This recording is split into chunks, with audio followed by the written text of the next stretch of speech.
c'est moi qui fais la vidéo. Eh oui, j'ai bien plus de choses à vous raconter qu'Émilie, croyez-moi. Les enfants, je les connais bien. J'en accompagne très souvent. Aujourd'hui, je vais vous apprendre tous mes secrets pour que vous puissiez aider vos enfants grâce à l'EFT. Bah alors, Feelgood, qu'est-ce que tu fais? T'as déjà commencé? C'est moi qui devais faire l'introduction. Bon, je te rejoins. Bonjour à tous. Je vous retrouve aujourd'hui pour cette nouvelle vidéo accompagnée de mon assistant fidèle, Feelgood. Je vous le présente plus, je crois qu'il a fait le boulot. Alors, Feelgood, je t'invite à rester là. Le thème du jour, EFT pour vos enfants. Feelgood vous l'a dit, nous allons vous présenter la technique et vous expliquer comment l'utiliser pour aider vos enfants à gérer leurs émotions, que ce soit à l'heure actuelle, avec le confinement, ou tout le reste de l'année. La technique est toujours aussi simple, une stimulation de points d'acupuncture en verbalisant ce qui ne va pas. Mais comment transposer la technique aux enfants? Vous allez voir, c'est très simple. C'est peut-être même encore plus simple avec eux qu'avec nous. Déjà parce que chez l'enfant, les choses vont beaucoup plus vite et qu'ils n'ont pas le filtre que l'on peut avoir, ils ne se posent pas de questions à savoir si la technique est efficace ou non. Ils vont juger par eux-mêmes, dès qu'ils vont l'essayer, ils se rendront compte que c'est bénéfique pour eux. Comment leur expliquer quand ils sont en âge de comprendre? On ne va pas leur parler de points d'acupuncture, de méridiens, d'énergie, de systèmes neurologiques et autres, c'est beaucoup trop complexe pour eux. Mais on va leur présenter les points d'acupuncture comme des points magiques. Des points magiques qui, lorsqu'on les active, vont permettre à notre corps de se sentir mieux. Tout simplement. Comment travailler avec votre bébé ou votre enfant de moins de 2 ans qui n'est pas en capacité de stimuler lui-même les points? C'est très simple. La ronde va être simplifiée comparée à la ronde que l'on utilise pour les adultes et nous allons utiliser 8 points, à savoir le sommet de la tête, la racine des sourcils, le coin de l'œil, sous le nez, sous la bouche, sous les clavicules et sous les seins, sur le thorax de l'enfant. Comme il n'est pas en capacité de stimuler les points lui-même, vous allez le faire pour lui. 2 cas de figure. Soit vous décidez de le faire sur lui, simplement en venant toucher délicatement les points du bout des doigts. Mais certains enfants n'aiment pas qu'on vienne toucher à ces points-là, donc vous pouvez choisir de le faire directement sur vous, en partant du principe que vous utilisez votre système énergétique pour travailler sur celui de votre enfant. Aussi troublant que cela puisse paraître, travailler sur vous, pour lui, sera efficace également. Comment construire des phrases pour aider votre enfant? Tout simplement en observant ce qu'il se passe pour lui. Peut-être qu'en ce moment, autour de ce confinement, il y a un peu de stress à la maison. C'est bien connu, les enfants sont des éponges, ils sont empathiques, il est possible que votre enfant ressente tout ce stress à l'intérieur de lui sans pouvoir identifier de quoi il s'agit. Peut-être que cela se manifeste par plus de pleurs la journée, un sommeil de moins bonne qualité, des réveils nocturnes, une demande d'attention plus importante de la part de votre enfant. Vous allez utiliser tous ces changements de comportement pour construire les rondes pour travailler sur lui. L'idée, tout simplement, en venant stimuler les points, est de nommer ce qu'il se passe. Donc, que vous choisissiez de stimuler directement sur votre enfant ou sur vous, le protocole sera le même. Nous allons d'abord stimuler le point karaté, puis nous stimulerons les 8 points de la ronde. L'idée est de parler à la première personne. Comme vous partez du principe que vous travaillez sur votre système énergétique pour votre enfant, ou sur son système énergétique, vous allez verbaliser en je. Vous allez partir du principe que vous parlez à sa place. Donc, pour un enfant qui, par exemple, pleurerait davantage la journée en ce moment, nous pourrions construire les rondes de cette manière. Même si je pleure beaucoup ces temps-ci, parce que je ressens le stress à la maison, autour du confinement, Je suis un petit garçon ou une petite fille extraordinaire et mes parents m'aiment fort. Je pleure souvent la journée. Je suis mal en ce moment.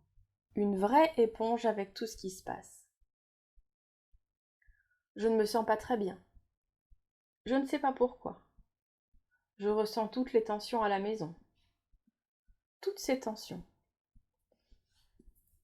Je pleure beaucoup.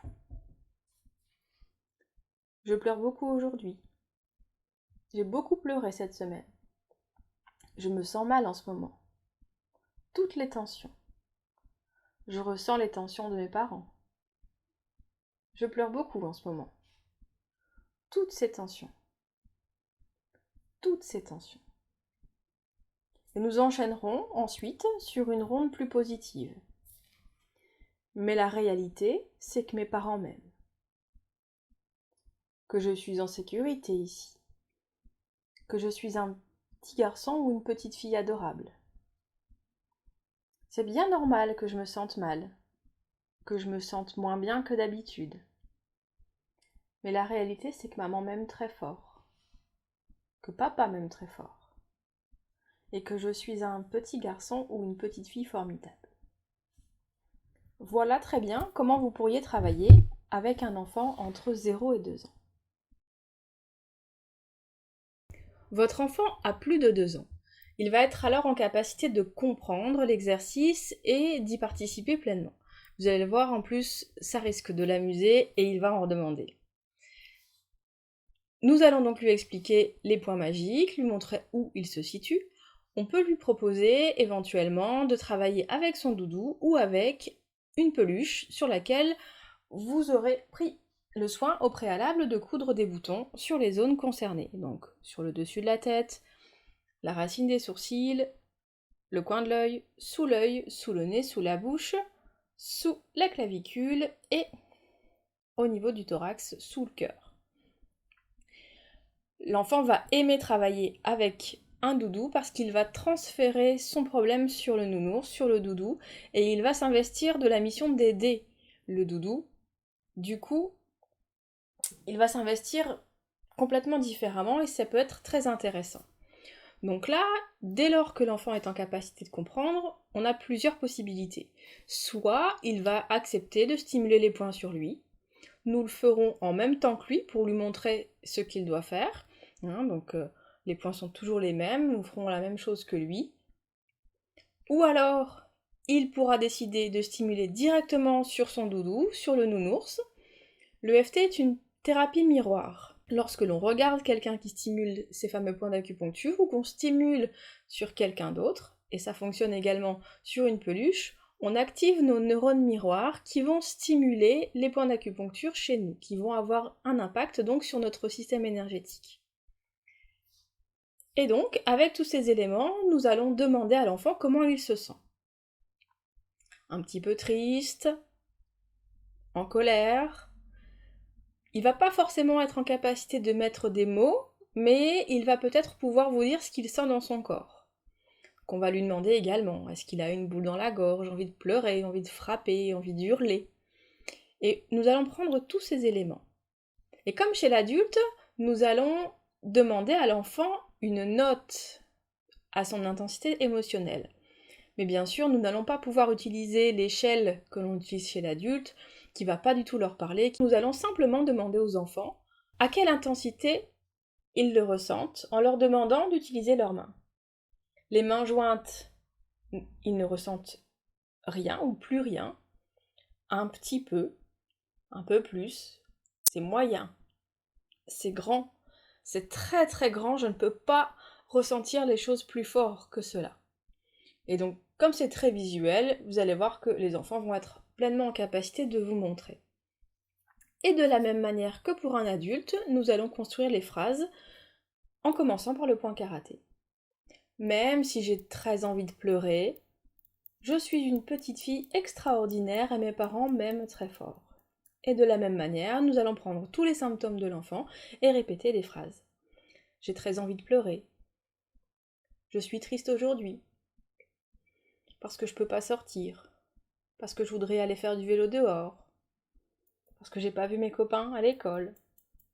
Tout ça si l'enfant est capable de vous verbaliser ce qui se passe pour lui, ou alors simplement, je suis triste, je suis en colère, j'ai envie de pleurer, tous les éléments que vous voyez chez l'enfant, vous les utilisez pour construire les phrases. Encore une fois, vous pouvez choisir de stimuler sur vous pour travailler sur son système. Une technique très intéressante avec les enfants, c'est la technique des petites portes. Alors les petites portes, l'idée c'est d'utiliser 2 rondes, une ronde pour dire au revoir aux émotions négatives et une ronde pour accueillir et dire bonjour aux émotions positives. Un petit rituel très intéressant à faire éventuellement le soir au coucher après une journée un petit peu riche en émotions ou même tous les soirs, ce qui permet de faire le point avec votre enfant sur les émotions qu'il a vécues dans la journée et de développer en plus son intelligence émotionnelle en lui donnant des noms d'émotions diverses et variées, en prenant peut-être le temps de les lui expliquer. Donc le rituel des toc-toc se prépare ainsi. Toc-toc, bonsoir les émotions. Toc-toc, au revoir la peur. Toc-toc, au revoir la colère. Toc-toc, au revoir la honte. Toc-toc, au revoir les terreurs.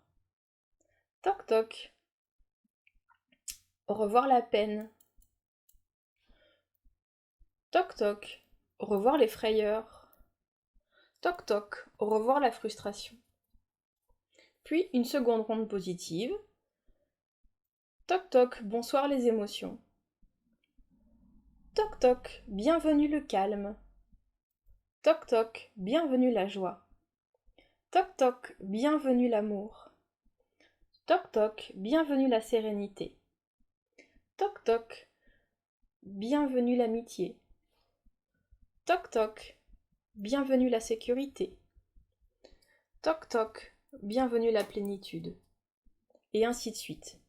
Vous pouvez utiliser des mots que votre enfant connaît déjà et jour après jour lui en apprendre des nouveaux. À partir de 6 ans, c'est encore plus simple. Vos enfants vont pouvoir s'exprimer plus facilement qu'avant et seront capables de se connecter peut-être un peu plus facilement aux sensations qu'ils ressentent dans leur corps. Vous pourrez les questionner dans ce sens afin de savoir ce qu'il se passe.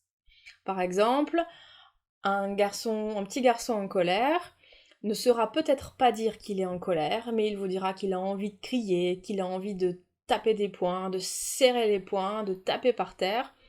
Et vous pourrez utiliser tous ces éléments-là pour les inclure dans la ronde.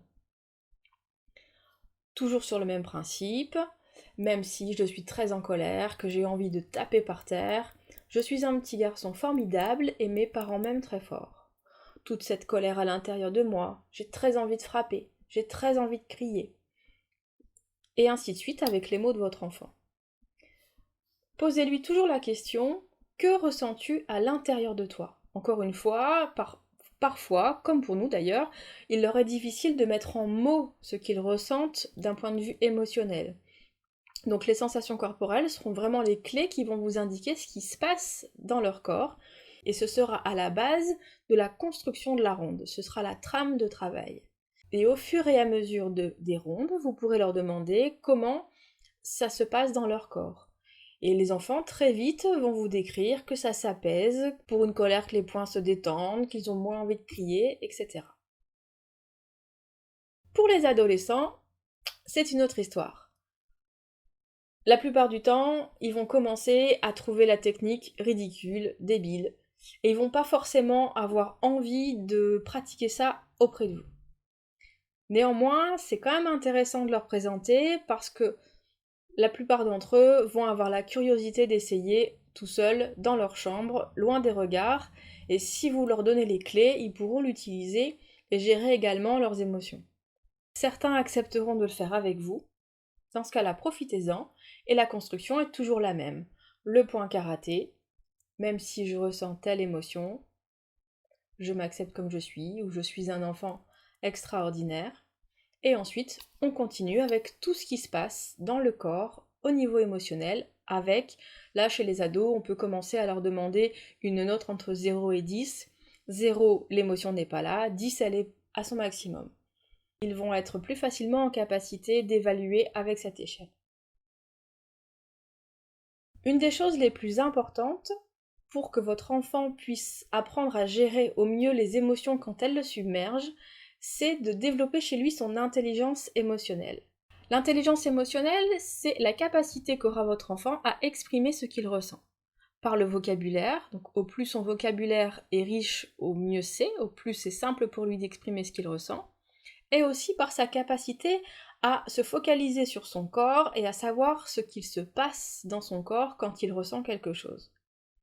Au plus vous allez stimuler ça chez vos enfants, au plus vous allez leur permettre de lire des histoires autour des émotions, de leur expliquer les différentes émotions, au plus ce sera facile pour eux de s'exprimer et de libérer les trop-pleins d'émotions qu'ils peuvent ressentir.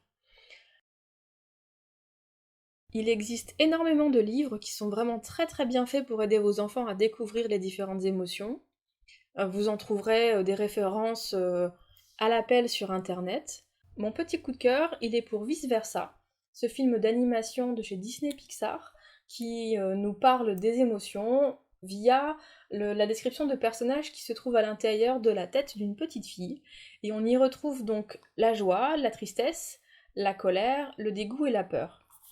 C'est vraiment quelque chose de très sympa. Moi j'utilise au cabinet, avec les enfants qui ont du mal à exprimer leurs émotions, j'utilise les figurines de ce film.